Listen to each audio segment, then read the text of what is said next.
Chapter 46. East Toward Nowhere.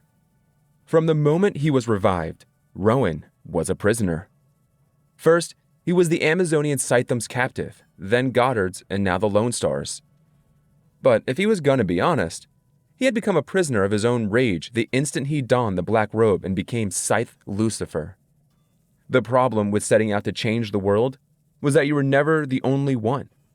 It was an endless tug-of-war with powerful players pulling, not just against you, but in every direction. So that whatever you did, even if you made progress against all those vectors, at some point, you were bound to go sideways. Would it have been better not to try at all? He didn't know. Scythe Faraday did not approve of Rowan's methods, but he hadn't stopped him either. So even the wisest person Rowan knew was steeped in ambivalence.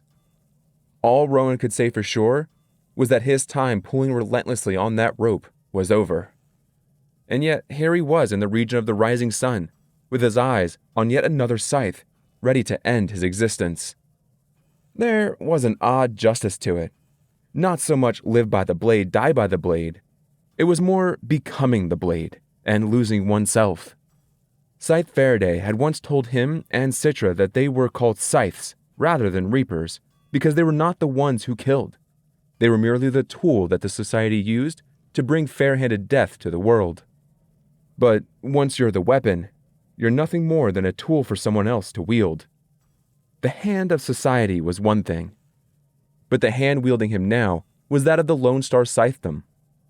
He supposed, now that he was out of their grasp, that he could disappear. But what would become of his family then? Did he trust Coleman and Travis and the rest of the Lone Star Scythes to keep their promise and protect them, even if he went AWOL? If there was one thing Rowan had learned, it was that no one could be trusted to stay true. Ideals eroded, virtue tarnished, and even the high road had dimly lit detours. He had set out to be judge and jury, the consequence for those who knew no consequences. And now he was nothing more than an assassin. If this is what his life was to be, then he would somehow learn to make peace with it. And if so, he hoped Citra would never find out. He had managed to see some of her broadcasts and knew she was out there doing good in the world, revealing Goddard for the monster he truly was. Whether it brought Goddard down was yet to be seen, but at least she was fighting the good fight, which was more than Rowan could say about his current ignoble mission. A part of him, that childish part that struggled for breath beneath the crushing weight of Scythe Lucifer, still dreamed that he and Citra could magically be millions of miles away from all this. Rowan hoped that voice would die soon. Better to be numb than plagued by longing for something that could never be. Better to move forward silently toward the scene of his next crime. Scythe Kurosawa reminded Rowan a bit of Scythe Faraday in stature, and the way he had let some gray creep into his hair. But Kurosawa's demeanor was far different. He was a boisterous and bloviating man who took pleasure in ridiculing others. Not an endearing trait, but not a gleaning offense. "If we gleaned every asshole," Scythe Volta had once told Rowan, "there'd be virtually no one left." Volta, who had self-gleaned right before Rowan's eyes. It was a painful memory. What would Volta say about his current mission, Rowan wondered. Would he tell Rowan to self-glean before it was too late and he had lost his soul? Kurosawa liked to glean in crowds, not mass gleanings, just one individual a day. His method was elegant. A single sharpened fingernail dipped in neurotoxin derived from the skin of a golden frog. A flick on the cheek would end a life in seconds.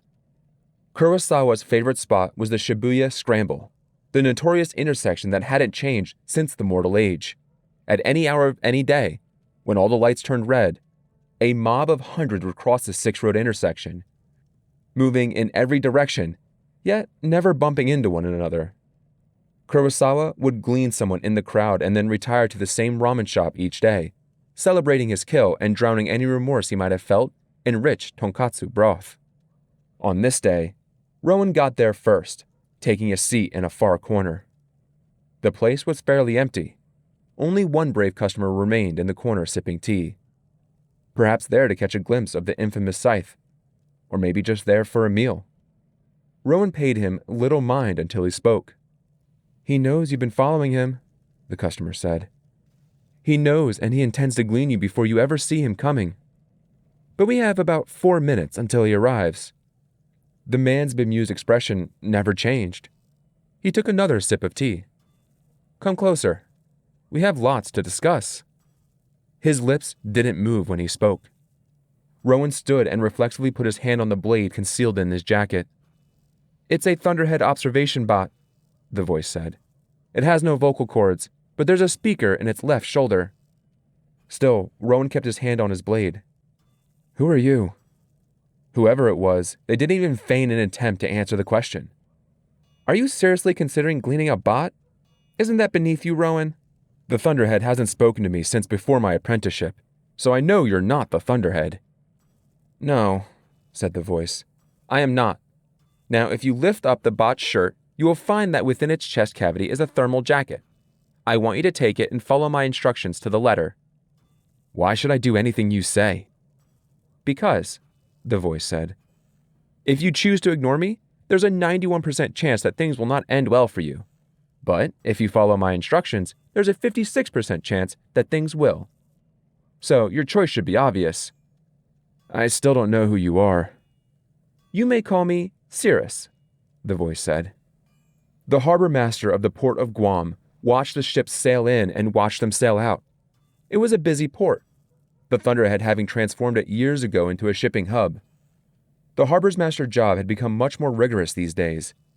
Used to be he would do little more than watch the ships come and go, shuffle paperwork that wasn't actually on paper, and reconfirm manifests that the Thunderhead had already confirmed. He would, on occasion, inspect shipments that the Thunderhead informed him had been compromised or carried contraband from unsavories. But now that everyone was unsavory, the Thunderhead no longer warned him of issues, which meant he had to ferret out irregularities himself. That required unannounced inspections and keeping a keen eye out for suspicious behavior on the docks. It made the job a bit more interesting, but he longed to be reassigned to a mainland port. Today was no different than any other day. Ships were arriving and offloading their cargo, which was then reloaded on any number of vessels going in different directions. Nothing stayed in Guam. It was just a stop between points A and B. Today's object of interest was an unremarkable cargo ship being loaded with biological perishable containers from all over the world. This was not unusual. The category included all nature of foodstuffs, livestock in induced hibernation, and species being relocated for their own protection. What raised a red flag for this particular ship was that its manifest lacked any and all details. Although the harbor master didn't know it, this was a product of the Thunderhead's inability to lie. Better to have nothing going nowhere than to have dead Tonus going to a place that didn't exist. He approached the ship as the last of the containers were being lifted into place, with a few peace officers in tow in case he needed backup brawn. He boarded by the stern ramp and made his way to the bridge, stopping as soon as he heard voices. He motioned to the peace officers to stay back. He would call for them if needed, and he ventured forward, peering around a corner, eavesdropping on the conversation. There were 5 of them, all dressed in ordinary enough clothes, but there was something awkward about them, something uneasy. A clear sign that they were up to no good. There was a thin young man who appeared to be in charge, and one of the women seemed familiar somehow, but it must have been his imagination. The harbor master stepped in and cleared his throat, making his presence known. The thin one quickly stood. "Can I help you?" "Routine check," said the harbor master, showing them his credentials. "There are some irregularities with your paperwork." "What sort of irregularities?" "Well, for one," said the harbor master, "you're missing a destination." They looked to one another. The harbor master couldn't help but notice that one of the women, the one who had something familiar about her, was averting her gaze, and one of the others had stepped in front of her, blocking the harbor master's view. "Port of Angels, West America," said the thin one. "Then why is it missing from your paperwork?" "Not a problem. We'll just add it manually." "And the nature of your cargo is unclear." "It's of a personal nature," he said. "As harbor master, isn't it your job to send us on our way and not pry into our business?" The harbor master stiffened. There was something increasingly unsettling about this. It reeked of an unsavory hack into the database. The harbor master dropped all pretenses. "Either you tell me what you're really up to, or I'll hand you over to the peace officers waiting just outside that door." The thin one was about to speak again, but one of the others stood up. A bigger man, a bit more intimidating. "This is scythe business," he said, and flashed his ring. The harbor master drew a quick breath. He had never considered that this might be a scythe operation. But if so, then why was the scythe not in his robe? And why were they using a Thunderhead transport ship? There was something very fishy here. The big one must have read the doubt on his face, because he advanced on the harbor master with the clear intent to glean. But before he could, the familiar woman stopped him. "No," she said. "No one's dying today. There's enough of that already." The large one looked annoyed but retreated. And that's when the young woman took her own ring out of a pocket and slipped it on her finger. It only took a moment to recognize her in context. This was Scythe Anastasia. Of course, it made sense now. Considering the nature of her broadcasts, he could understand why she would travel incognito. "Forgive me, Your Honor. I had no idea it was you."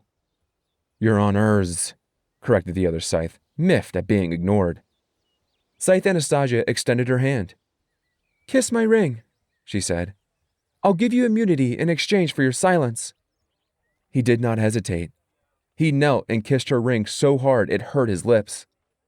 "Now, you will let us go without any further questions," she said. "Yes, Your Honor. I mean, Your Honors." The harbor master went back to his office, which had a view of the entire port, and watched as their ship sailed out of the bay. He marveled at the unexpected moment. He had actually spoken to Scythe Anastasia. Even more than that, he had kissed her ring. It was really a shame that all she had to offer was immunity, which was, of course, wonderful, but fell short of what he truly wanted. So, once the ship was out of port, he triggered the tracking beacon he attached to the hull and put in a call to the North American Scythedom. Because while immunity was nice, even better would be Overblade Goddard making him harbor master at one of the big North American ports. Not too much to ask in return for putting Scythe Anastasia right into the Overblade's hands. The container ship sailed east, leaving Guam and the duplicitous harbor master on the distant horizon. East toward nowhere, according to the maps. "If we stay on this course, our next landfall will be the Valparaiso in the Charlington region, halfway around the world," Jerry pointed out. "That makes no sense." The Thunderhead had been silent for most of the day after relinquishing Jerry's body. Grayson didn't initiate any conversation either. He simply didn't know where to begin. What do you say to the man-made meta being who found the greatest joy of its existence to be the feel of your cheek? And what would you say the next morning when you rolled over to look into its ever-waking full eye? Jerry, who remembered it all now, was still grappling with being a temporary vessel for the Thunderhead's consciousness. "I've experienced many things," Jerry said, "but never something as strange as that." The Thunderhead, perhaps as an apology, had gifted Jerry with a glimpse into its own mind and heart. But that just seemed to make it worse. "It left me feeling grateful," Jerry told Grayson. "I don't want to feel grateful. It used me. I want to be angry." Grayson found he couldn't defend the Thunderhead's actions, but he couldn't entirely condemn them either, because the Thunderhead always did precisely what needed to be done. He knew that torn feeling was just a fraction of what Jerry felt. It was just before nightfall when the Thunderhead finally spoke to Grayson again. "Awkwardness is counterproductive," it said. "Therefore, we must dispense with it. But I do hope you found our encounter on deck to be a positive experience as I did." "It was good to see you happy," he told it.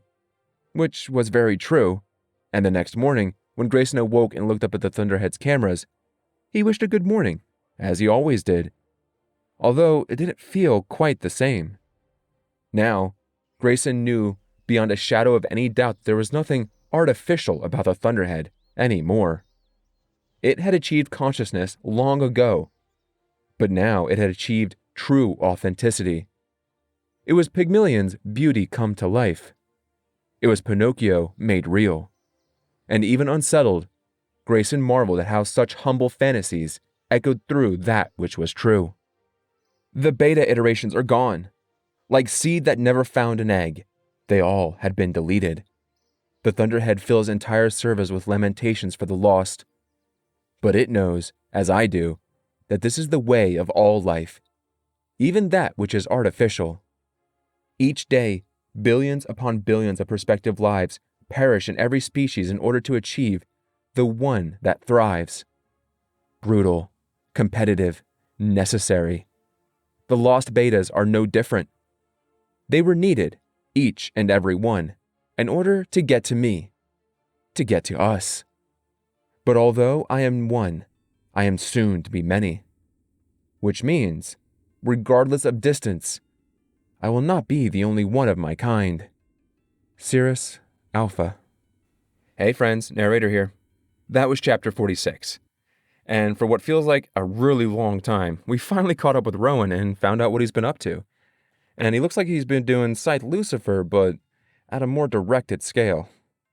I don't know who Cirrus Alpha is, but maybe it's a Thunderhead iteration, one that broke free of its programming and became living bot? I don't know. In any case, we actually found out that Anastasia and her group, along with Grayson, Jericho, they're going to meet up on the island of Quagilin. And they're probably going to run into Faraday, Munera, and that whole crew there. So, thanks for listening. I'll catch you in the next one. Chapter 47. Cirrus. Bye.